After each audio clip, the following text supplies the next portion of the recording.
proposed. Oh, that's so sweet. Oh yeah, you went to her apartment, right? I did go to her apartment. Yeah, I snuck into her apartment and showed up and She was surprised. she was definitely surprised. Yeah. She didn't see it coming. It was pretty spectacular. That's awesome. Yeah, it was well done. Yeah. Yes. That's so nice. Thank you. What's next then? I guess you guys get married? We got married. Yes.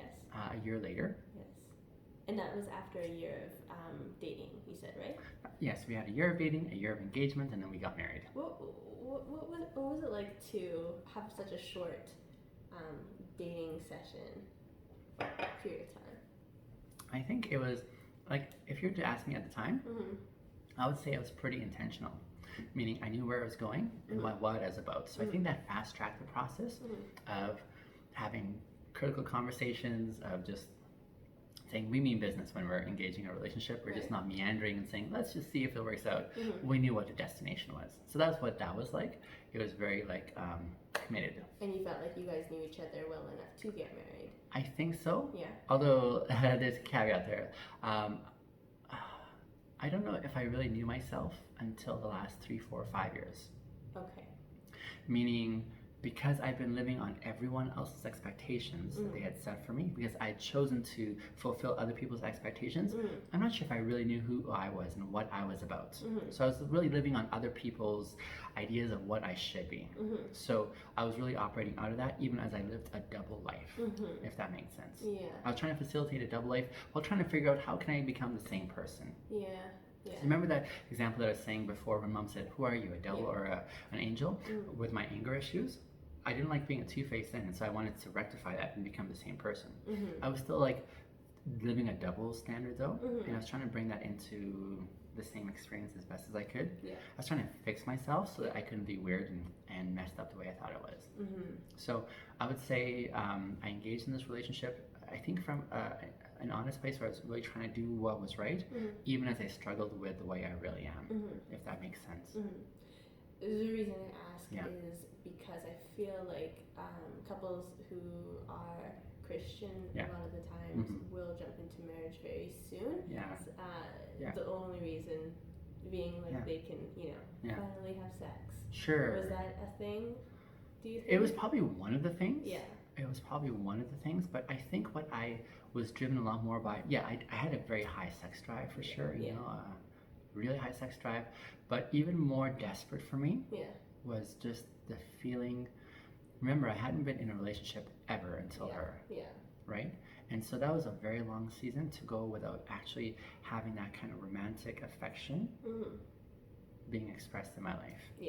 So what I was desperately lacking and deficient in was that element of what it's like to be in a relationship where someone loves you, where someone attends to you, where someone connects with you in that inner way. So that's probably the most motivating factor for me, is that I can actually connect with someone this way. Absolutely. That was what was really driving me, I would say. And maybe a close second to sex, of course. Close second to sex. And then you guys got married, you said? How was the wedding? It was exciting. Yes. My plate, guys, some of you have asked what my favorite food is. My favorite food, as some of you know, is watermelon. And at the wedding, I don't know if you remember my plate. I think it was just all watermelon. All watermelon. So I went through this lovely, we paid for this fantastic dinner for everyone at a reception, right? It was pretty amazing. Had everything, right?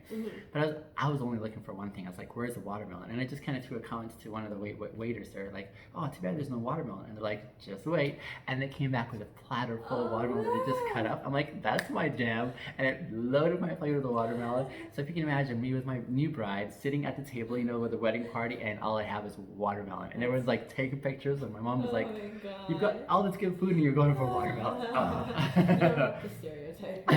I know. I can't fault you. My favorite food is waffles. So. Oh, that's a pretty good option. It is. It's amazing. And finding a good waffle is a big deal. It is. Absolutely. 100%. Not even crepes, eh? It's okay. It's okay. I've taken to crepes. Yeah, have you? They're good. I know. Since we've been here for crepes at your house, it was awesome. It's starting me on something. I'm turning you onto them. Yeah, and I don't make them because I'm that lazy. So I buy my own at Costco. Costco's great. And then you got married. Yes. So after that, how was the first? I want to ask how the first year of marriage was. Was that hard? It was very hard. You guys didn't live together before, obviously. No, we didn't. didn't. Yeah. Because that must have been a little bit of adjusting. I would say the first couple of years were extremely difficult for us. Absolutely. Just learning how to live with someone in your space. Yeah. Now, here's the thing. I would have thought up to this time, especially given like everyone else's encouragement, that I was amazing at communication and connecting with people. Mm-hmm. That's what I knew. Yeah.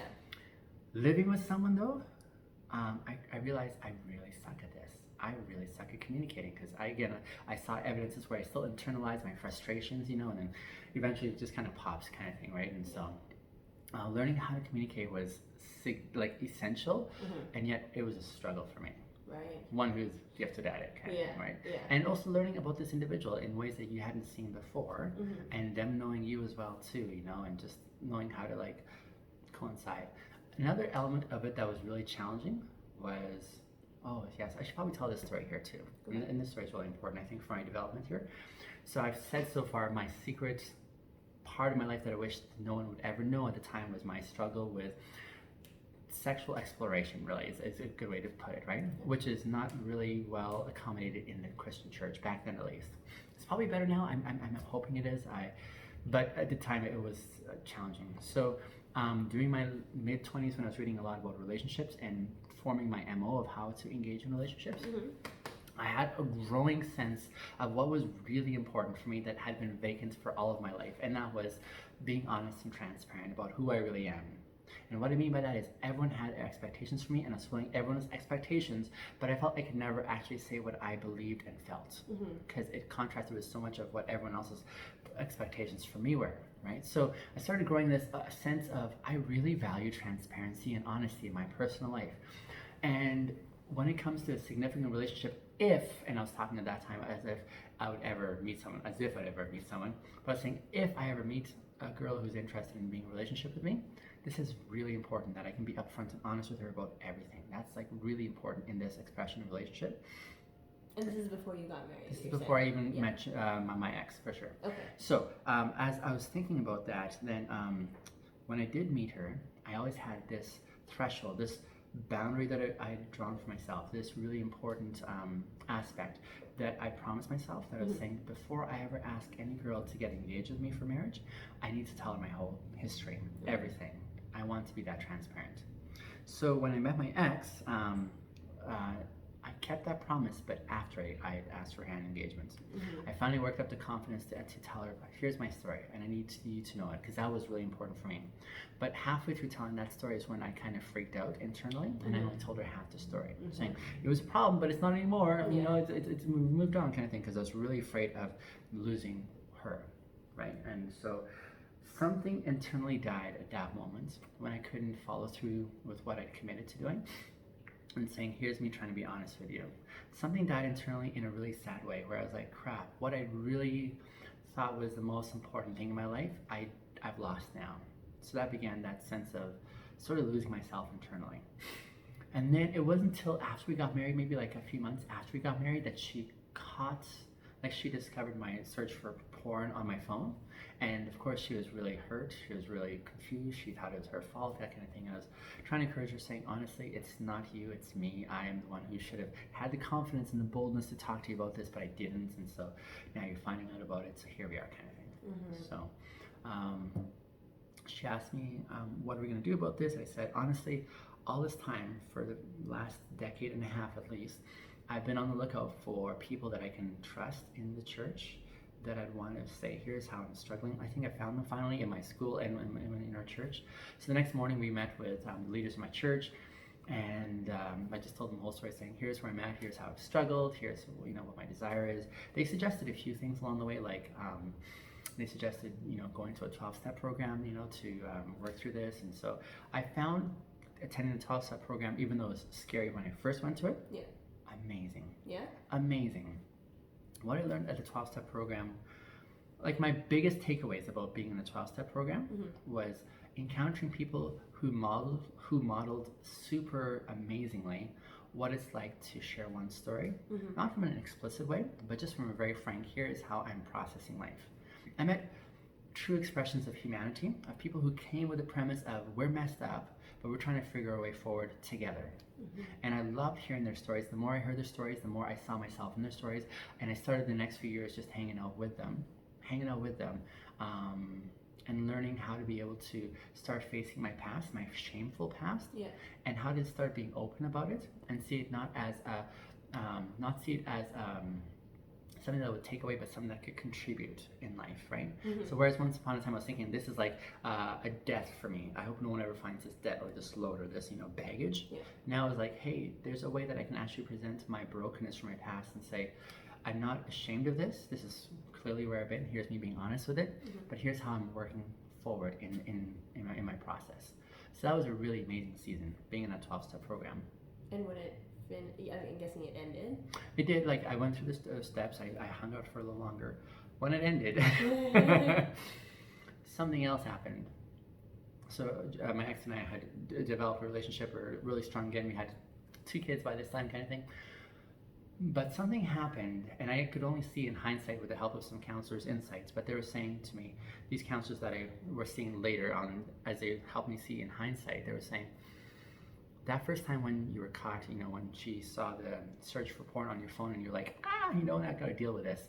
They were saying, it seems that I was more afraid of losing what I valued at that time, and that was like that reputation that I had in the community, that sense of family, that love that I had with her. I was afraid of losing those, and I was shifting into fix mode to try and save this, what I thought was important, and that was like my appearance in the community that I was in, that I was a husband, to a wife, and that I was, a leader in the church and that kind of thing. So these are some things that I was kind of reacting to, saying, I don't want to lose this, so I'm going to try and fix myself this way. Right.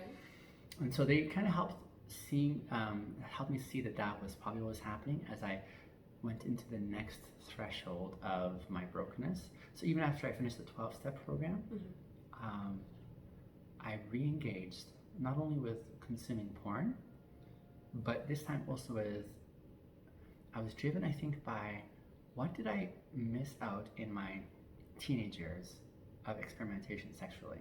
So this is when I started doing some risky things and cheating on my wife, but trying to figure out what is it that I missed out on. I would love to explore this itch here, and so I started in a very careful, controlled, I was pretty OCD about it too, in controlled ways, engaging sexually with other partners. Again, just to explore what that looked like, making very clear that I'm not interested in a relationship, I'm just interested in, this friends with benefits scenario or that kind of thing. But I did that very secretly, even as I facilitated a double life all over again. So that was another chapter of spiraling downwards that I embarked on. How long into the marriage was it? I'd say 4 or 5 years into the marriage that this. That's when you started? Would you say that the 12-step program didn't help then, or? The 12-step program was fantastic. Like, my biggest takeaway, like I said, wasn't getting fixed, because we never talk about getting fixed. You're kind of in the program for life kind of thing, right? Okay. My biggest takeaway was, how can I actually talk about my brokenness and own it? But I don't think it, definitely because these things were still on my horizon. I would say, the only way it helped me was facing myself and being okay with facing myself and trying to be honest about the way I'm communicating about my past up to this point. Now I have a new secret that I gotta keep, while I still talk about my brokenness from the previous past kind of thing. And was it just physical, or was it emotional as well? I would say it was both ends, but the emotional part was one that I was very careful about saying. Like, I would vet my prospective partners always one at a time kind of thing, but vet them really carefully, saying, I'm not interested in a relationship, but definitely friendship, because I like connecting with people that way, right? So it was more of a friendship. If I ever saw the shift going towards a relationship, romantically, then that's when I would draw the line and say, hey, listen, we gotta stop now kind of thing, right? Did you tell them that you were married or no? Some knew I was, some did not. Is it they only knew because you told them? They only knew because in some scenarios that's what they're looking for, that they're already attached, and so I'm like, okay, this works well, we both have our commitments elsewhere kind of thing, and we can indulge this way. And how, what would you use to get contact with these people? Oh, I'd use, back then it was the personal section of Craigslist. Oh. Yeah. Really? Yeah, yeah. But again, there'd be a lot of like back and forth, email wise, just as I was vetting them to say, okay, here's the scenario I'm looking for. Are you up for this? If you pass this, first set of criteria, then you go on to the next one. Just honing in and making sure that this individual, basically, what I was really concerned about was that this life here that I was doing over here would never coincide with this one here. That it was going to be super separate, and so I was really trying to make sure that there was no frame of connection that way. And how would you make sure that, like, what filters would you have? Would you have it so that they lived in the next town over? Or? Yeah, so by this time I was living in, from Cochrane, which is, about 40 minutes away, to Calgary. That was one of the disjuncts there. Yeah. And then over in Saskatchewan, it would be like, again, that kind of did difference between not only the community I was in. That community, I was also very careful because I was a leader in the church kind of thing. So that was a huge sort of kind of thing. Totally. Yeah, so I was like really making sure that the circles that they were in, what they did, personal, all this stuff had a really good degree of separation. And were you ever worried about like sexually transmitted diseases? Yeah, we definitely were careful about that kind of stuff too. Yeah, so it's definitely using protection and also taking like the testing, ongoing kind of thing. Because I'm implicating someone else, right? So that's why I was really careful. Yeah. Again, because I had a lot to lose. Yeah. Yeah. And what was my question?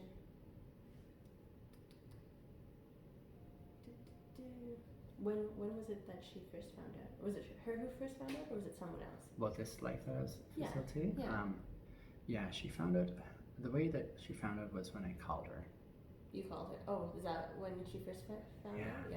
Yeah. Because no one else found out, right? Yeah. So the way that happened... Can I back up real quick? Yeah, for sure. I feel like you called me once years ago saying that someone had taken your identity. That's right, yeah. So there was a profile that I had on Plenty of Fish. And so someone in my church, like the daughter of someone in my church, had come across it. And they're like, hey, what's this all about, kind of thing. And so that was like the first freak moment where I was like, oh crap, like I'm gonna be found out, kind of thing.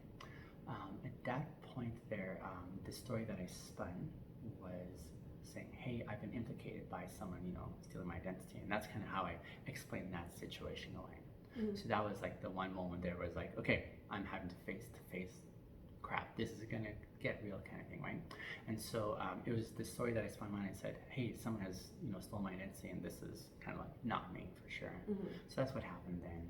And people believed you? And people believed me. Easy, or do you think that there was any like shadow of... There were a couple of people who were like, kind of like suspicious. Then, they're like, okay, it's kind of like the one thing that when you're smeared in a certain way, then you kind of have that kind of cover, that. But there was overwhelming support saying, no, we're behind you, like as if this could be you, kind of thing. Yeah. Yes. But definitely so. Your then wife believed you 100%. That's right, yeah, because I was really good at spinning stories, right? I had to cover a lot of, I was juggling a lot, right? From leading a church to also facilitating the secret life kind of thing. So I had to like be sure of my story so that I was always on top, because when you have a lot of things going on like that, you can get caught pretty well, right? Yeah. So I think that's pretty skilled at being able to pull those kind of stories together. Right. Absolutely, just to make sure that it all panned out. Right. So yeah. How many people did you spend time with? Yeah. Over that period of time? Probably like a dozen. Yeah. So like it was always usually one at a time, because that's all I could handle with my life as a dad, as a husband, so it was very much like how much time do I have kind of thing to give to this, for sure. Because you were very busy, always were working or spending time with the family. When you did spend time with these other people, did your family think you were working or missing? Yeah. So I was doing work. The work context in which I had were the kind where I was out a lot, just whenever I had time to get work done. So I was delivering papers, for example, so that I had me out there quite often. But that also gave me time to be able to indulge and, take time off for these things. Or I was, writing my sermons, for example, or studying, on those premises. So many portions of unaccounted time periods where I could kind of steal time away like that to do these things. And where would it happen? Would it be at their place or usually hotel? At their place, absolutely. Yeah. Not hotel, no. At their places, yeah. Okay. Yeah. And then, how did you feel doing it? Was it like I know it was indulging in something you needed, yes. but was it guilt after? Oh, tremendous. Yeah. Oh yeah. It was kind of like, again, that sense of people giving you the world, but you're knowing you can't take it at all. You own nothing of what they're offering because they don't know the real you, right? Yeah. So there was definitely a sense of self-hatred. There was a strong sense of guilt, yes, of, man, how messed up am I, kind of thing. And yet I still feel kind of stuck. And in no way am I trying to like make excuses. This is like pretty serious stuff. Yeah. Right? I was making some serious commitments here that were devastating. It was also like so even though I believed in what I was preaching and so on, like I would stay away from these areas that I just was obviously indulging in. But I there was that sense that I couldn't take myself seriously. When you were preaching? Well, yeah, when I was preaching, that sense of, this is the height of hypocrisy right now, kind of thing, and you really, so when I was living in those zones, I couldn't take myself seriously. But you would put on this I would act. definitely put on this act. Yes. Yeah. And you would help other people with their relationships too. I would. And how would you feel then? Even then, I was very careful about what I was telling them and not telling them. So I knew that just in my mind, I'd want to stay away from places that I struggled because I didn't have any. So I would kind of like skirt those ones there, I'd defer those to like my other pastors or whatever, because I didn't have any way of saying with full confidence, this is what you should be doing, kind of when I'm doing it. So I'd almost legitimize it in my mind, saying I'm not even going to touch that because I'm already doing that, kind of thing, right? Yeah. I'll definitely help them in their other areas of relationships when it comes to communication or other things like that, counseling. But yeah, I definitely knew the lanes that I could play in and I couldn't play in, and I was very clear about not dabbling there, even though they may not have known why. Yeah. Do you think that if you did go ahead and date in your teenage years and your early 20s, do you think that this would have happened? And I don't mean courting, I mean like dating, normal. Do you think that would have changed anything for you? Good question. I think it would have helped. Yeah. Absolutely. I think it would have helped because I think when individuals do date multiple people, they learn more about themselves and what they're about, what they like, what they don't like, what their preferences are. I think that may have helped, yeah. And yet, why I'm hesitating still is I'm not sure if, given our community that we were in, that just Christianity, the Christian faith, and the strong abstinence movement, that says no sex before marriage or that kind of thing. I think for a lot of people it's worked, and for others it hasn't. I think the thing that I would have probably benefited from the most, is having someone who could talk about very candidly. So here's what this is like. Here's what these experiences are like. Here's what these dynamics are like. Here's what you should think through. Here's how you should talk about different elements or aspects. I think that would have been really, really helpful for me. That's what I was really, really longing for, that I don't think I ever had access to. That probably began my dark exploration that has affected many in really impacting ways. Yeah. And when did you realize it was time to come clean? What made you get to that point? So while I was vetting a partner that I was considering, she expressed a lot more interest, saying, hey, why can't I have all of you? Like, you're only saying you're only available to this far, but I want all of you. I love what I'm seeing. As she expressed that desire, it awoke that sense of transparency and honesty that I once had, that had died back when I was trying to come clean to my ex. The commitment that I'd said, I'm going to tell you the full story, and I wasn't able to. That feeling of transparency all of a sudden came back to life. It revived in a really strong way. Where I was like, I remember what that was like and how important that was to me. And I see how far I've gone now from that ideal. Now that I'm living a double standard here, this is huge. This is huge for me. So I started thinking, how can I make things right without anyone ever finding out? How can I recalibrate to what I've once upon a time believed in, about that being one person what that could look like. I'm really good at figuring problems out, complicated ones, but this one I couldn't figure out. Right. I couldn't figure out how I could get away with no one ever finding out and still keep my integrity, which is really important, that transparency component. And the only way I saw was for me to say, either I continue this current track that I'm on, or I shift here in a radical way and go for what I once longed for. Now is that transparency, right? I could live a double life here continually, or I could figure out what this looks like for me. And so that's when I said, I don't see any way out, but I definitely want what this looks like over here, that I have an opportunity right now to become honest with the world in the way that I thought was always important, even though it's going to cost me everything, because all that I have right now, I find no satisfaction in it because it's not the truth. Why didn't you decide to change but keep it secret still? Good question. Because whenever I looked at myself in the mirror, those people who had thought something of me are still believing a lie. And I couldn't have that anymore. I think the transparency part for me that was really critical was that I'm seen for who I really am. That was really important for me. So if people continued to think, oh, he's an amazing individual, I wouldn't be able to own that at all. Right. That wouldn't be an honest communication there. Yeah. I've sold them a placebo. I've sold them a counterfeit. Yes. And they've bought the counterfeit. I didn't want to live a counterfeit lifestyle. Yeah. Was it the pain of deceiving people, or was it a guilt? What was it that drove me there? Yeah. It was, I think, the pain of deceiving others.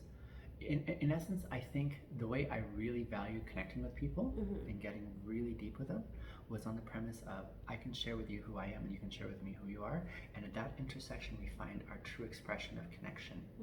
But when I'm not communicating with you in an honest way, I can't take myself seriously, even as you give yourself to me. So this expression of here's who I really am and here's who you really are as you're presenting yourself, that is the beautiful expression that I was really aiming for in my experience, regardless of how messy and broken I am. Yeah. What I given them was this sterling vision of what could be, you know, and it wasn't the truth. So I could have, I was asked, why did anyone ever have to know about this shift that I was taking? Because I wanted to look at myself in the mirror and say, everyone knows what they need to know to be able to make their own decision on how far they're going to go with you. That was important to me. I didn't want them living under any premise that wasn't true or honest, or that's fine. And how did it feel when you did? Scary. Yeah. It was scary. It was very scary. And I was anticipating at least a good decade before I ever earned any social accessibility with people. So you thought pretty much everybody you knew was going to write me off. Right. Absolutely. Just not talk to you anymore and have nothing. Oh yeah, this is huge. Because here I was leader of a church, leading a church, and putting on these airs of what it looks like. I was living the epitome of hypocrisy, in essence. And people bought it, right? And they brought me into their lives in such a deep way. People who read people really well even were buying into me, kind of thing. And to come out and say, yeah, actually what you believed was a sham, and I'd like you to know the truth. And yeah, you were duped by me. That is going to hurt a lot of people in deep ways who have trusted you, who have opened up to you, who have, in essence, what I've done, I would say, I'm carrying the weight of adding more cynicism to these individuals, adding more disillusionment into the goodness of humanity. Like that's a heavy weight to carry, kind of thing, right? Yeah. So that was part of that cost I was going into, saying this is going to do a lot of harm out there, but it's the kind of harm I think that's necessary and important for people to calibrate in an honest way, because they have what they need to figure out wherever they're going to go. Yeah, so that was really important. And who was the first one you told? Janine, my ex. Yeah. The one. So I called her and said, hey, listen, here's what's been going on. And she wasn't at home, so she was on a trip, I think, right? She was visiting in BC with her mom, and her community. So I could have waited for her to come back home, but I was thinking, hey, this is a really important conversation to have.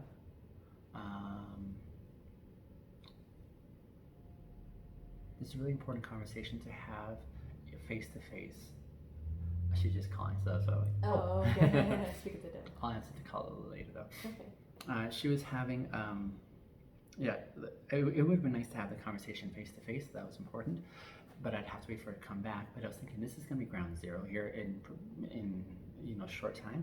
So let me give her the opportunity to, if she wants to stay at home in her hometown around the supports that are there, maybe that's a great opportunity for her, to consider. And so that's why I made the decision to call and give her my full disclosure, saying here's what's been going on.